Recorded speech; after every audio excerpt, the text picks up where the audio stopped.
बने रहिए BA news live के साथ। खबर हमारी, फैसला आपका। इस वक्त की बड़ी खबर ब्यूरो नागेश गुप्ता के साथ। बरेली। अखिल भारतीय साहित्य परिषद की ब्रज प्रांत की कार्यकारिणी के गठन के अवसर पर एक कार्यक्रम का आयोजन किया गया, जहां प्रदेश के वरिष्ठ साहित्यकारों ने हिस्सा लेकर अपने विचार रखे।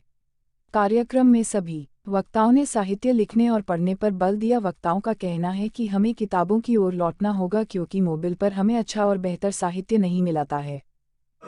जहां आप देख रहे हैं और प्रवीण शर्मा बहुत अच्छे छायाकार हैं, बहुत ही अच्छे छायाकार हैं। हम आप सभी स्वागत वक्तव्य यहाँ पर प्रस्तुत किया गया। बहुत बहुत धन्यवाद सर। और इस तरीके से आप सभी का बहुत बहुत स्वागत है, वंदन है, अभिनंदन है। और आज के इस कार्यक्रम में जो हो जाता है कि आपका वंदन और अभिनंदन कि आप जैसी प्रतिभाएं हैं और बहुत सारी प्रतिभाएं जो यहाँ मंच पे विराजमान हैं, मैं क्षमा प्रार्थना के साथ उनका स्वागत और वंदन अभिनंदन करता हूँ कि अगर मैं आपका परिचय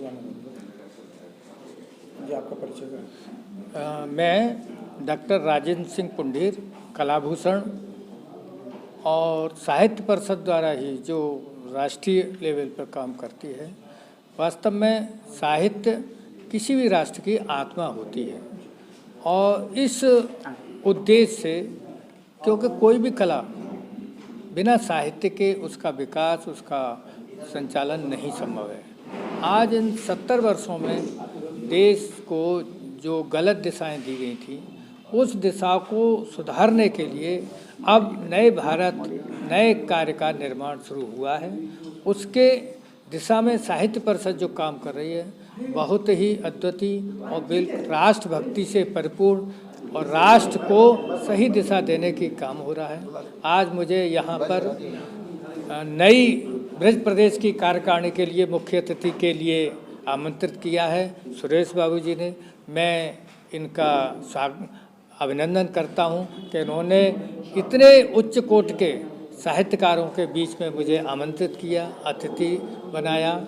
मुझे सभी साहित्यकारों का अभिनंदन करता हूं, वंदन करता हूं तथा जिन लोगों को आभार और दायित्व दिया जाए, मैं उनसे आशा करता हूं कि देश के नवनिर्माण में जो एक राष्ट्रीय दिशा है, उस दिशा में काम करेंगे।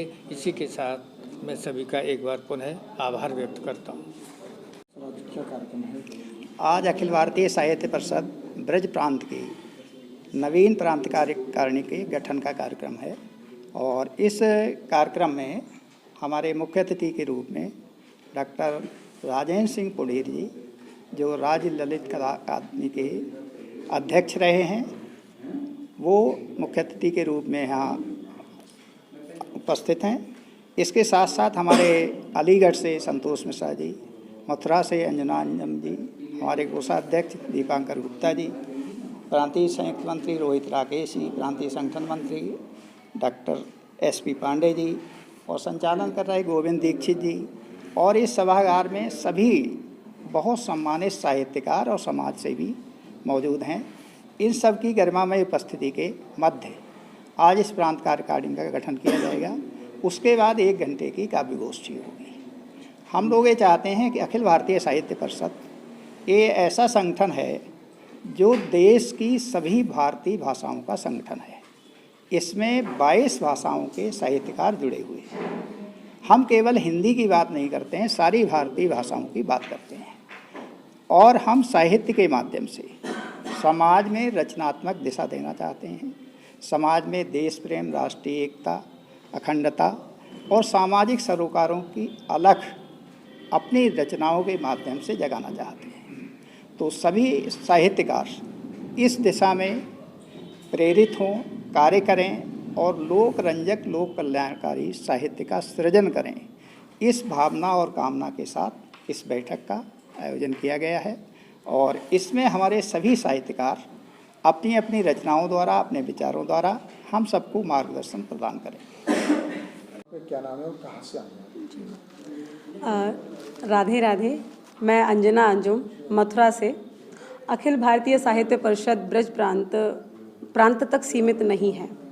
ये देश से बाहर निकलकर अंतर्राष्ट्रीय स्तर पर अपनी धाक जमा चुका है और जिसका अभी हम वर्तमान में देखें, जो कल परसों एक फिल्म रिलीज़ हुई कश्मीर के मुद्दे पर, कश्मीर फाइल्स, उसमें हम आराम से देख सकते हैं कि साहित्य की जो भूमिका है वो अब विभिन्न मुद्दों पर अपनी धाक जमा रही है।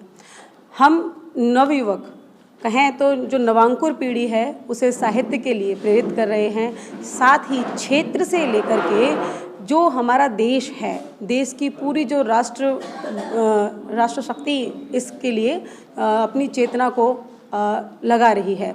और हम चाहते हैं कि जो हमारी नई पीढ़ी है वो साहित्य के प्रति सचेत हो जाए, क्योंकि मोबाइल से सारी चीज़ें हम नहीं जीत सकते। जिस देश का साहित्य अमर होता है, वहाँ का जो संचालन होता है राष्ट्र का, वो भगवा भगवा हो जाता है। हम देख रहे हैं कि हमारा देश अब एक नई ऊर्जा की तरफ अग्रसर हो रहा है, चाहे वो कोई सा भी क्षेत्र हो। जैसे कि अभी 12 महिलाएं अभी हिमालय आरोहण के लिए तैयार हो चुकी हैं। तो साहित्य महिलाओं के लिए एक बहुत अच्छा क्षेत्र बनता जा रहा है। साथ ही साथ हर एक पीढ़ी के लिए साहित्य में एक बहुत बड़ी साहित्य ने अपनी भूमिका निभाई है। और आज कार्यकारिणी का गठन हो रहा है, तो हम सब चाहेंगे कि हम अपनी भूमिका को सहृदय से निर्वहन करें, और हम चाहेंगे कि आगे की जितनी भी पीढ़ी हैं हम उनको बताएं कि साहित्य की महत्ता क्या है, साहित्य की भूमिका क्या है।